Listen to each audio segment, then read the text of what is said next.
Znači ono što se meni čini nažalost jest da niti ova gradska uprava ne uspijeva razumjeti smisao urbanističkog planiranja.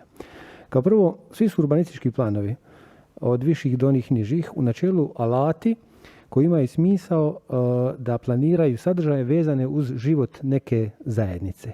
To znači da je interes zajednice, i na kraju krajeva zbog toga mi imamo ovdje kao grad Dubrovnik privilegiju da odlučujemo urbanističkim planovima, znači da je život zajednice ono što je primarno, a privatni interes je ono što je sekundarno. Nekoliko riječi, i zato vidim da ovdje postoji jedno nerazumijevanje oko pojma disperzije. Što znači disperzija?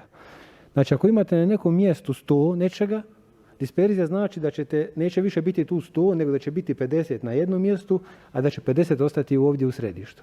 Ali ako vi imate u Dubrovniku 100, a u Orašcu gradite još 50, onda se to ne zove disperzija.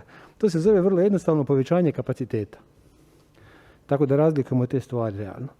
UPU Orašac Vrtovi sunca 2006. godine, znači imali smo prvi UPU, i ono što se zapravo vidjelo se da se na neki način na tome ništa nije radilo.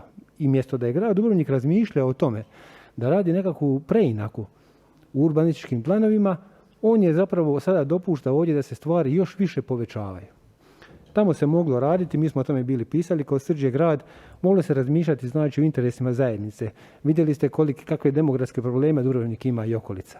Mogli smo razmišljati o tome da se možda tamo napravi jedna zona stambena u kojoj bi se gradili stambeni objekti. No, o tome se nije razmišljalo. Nadam se da će se na Pobrežju razmišljati. Pobrežje je veliki urbanistički problem i veliki urbanistički izazov.